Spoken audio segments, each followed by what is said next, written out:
But the islanders, seeing that I was really adrift, took pity on me. I drifted very slowly to the eastward, approaching the island slantingly, and presently I saw, with hysterical relief, the launch come round and return towards me. She was heavily laden, and I could make out as she drew nearer Montgomery's white-haired, broad-shouldered companion sitting cramped up with the dogs and several packing cases in the stern sheets. This individual stared fixedly at me without moving or speaking. The black-faced cripple was glaring at me as fixedly in the bows near the Puma.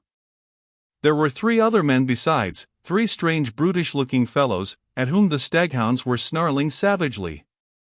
Montgomery, who was steering, brought the boat by me, and rising, caught and fastened my painter to the tiller to tow me, for there was no room aboard. I had recovered from my hysterical phase by this time and answered his hail, as he approached, bravely enough. I told him the dinghy was nearly swamped, and he reached me a piggin. I was jerked back as the rope tightened between the boats. For some time I was busy bailing. It was not until I had got the water under, for the water in the dinghy had been shipped, the boat was perfectly sound, that I had leisure to look at the people in the launch again. The white-haired man I found was still regarding me steadfastly, but with an expression, as I now fancied, of some perplexity. When my eyes met his, he looked down at the staghound that sat between his knees. He was a powerfully built man, as I have said, with a fine forehead and rather heavy features, but his eyes had that odd drooping of the skin above the lids which often comes with advancing years, and the fall of his heavy mouth at the corners gave him an expression of pugnacious resolution. He talked to Montgomery in a tone too low for me to hear. From him my eyes traveled to his 3 men, and a strange crew they were. I saw only their faces, yet there was something in their faces, I knew not what, that gave me a queer spasm of disgust. I looked steadily at them, and the impression did not pass, though I failed to see what had occasioned it.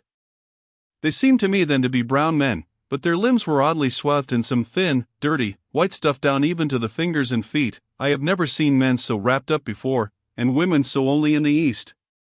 They wore turbans too, and thereunder peered out their elfin faces at me, faces with protruding lower jaws and bright eyes. They had lank black hair, almost like horsehair, and seemed as they sat to exceed in stature any race of men I have seen. The white-haired man, who I knew was a good 6 feet in height, sat a head below any one of the 3. I found afterwards that really none were taller than myself, but their bodies were abnormally long, and the thigh part of the leg short and curiously twisted. At any rate, they were an amazingly ugly gang, and over the heads of them under the forward lug peered the black face of the man whose eyes were luminous in the dark. As I stared at them, they met my gaze, and then first one and then another turned away from my direct stare, and looked at me in an odd, furtive manner. It occurred to me that I was perhaps annoying them, and I turned my attention to the island we were approaching. It was low, and covered with thick vegetation, chiefly a kind of palm, that was new to me. From one point a thin white thread of vapor rose slantingly to an immense height, and then frayed out like a down feather. We were now within the embrace of a broad bay flanked on either hand by a low promontory. The beach was of dull gray sand, and sloped steeply up to a ridge, perhaps 60 or 70 feet above the sea level, and irregularly set with trees and undergrowth. Halfway up was a square enclosure of some grayish stone, which I found subsequently was built partly of coral and partly of pumiceous lava. 2 thatched roofs peeped from within this enclosure. A man stood awaiting us at the water's edge. I fancied while we were still far off that I saw some other and very grotesque-looking creatures scuttle into the bushes upon the slope, but I saw nothing of these as we drew nearer. This man was of a moderate size, and with a black negroid face.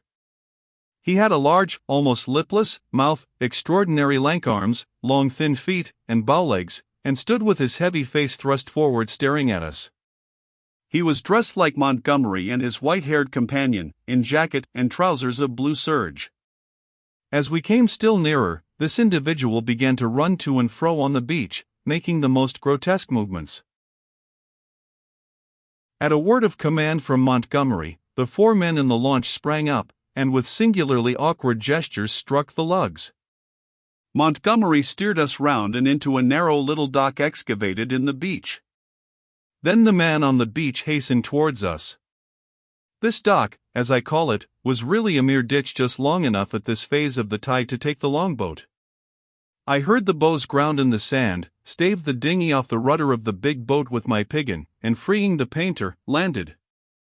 The three muffled men, with the clumsiest movements, scrambled out upon the sand, and forthwith set to landing the cargo, assisted by the man on the beach.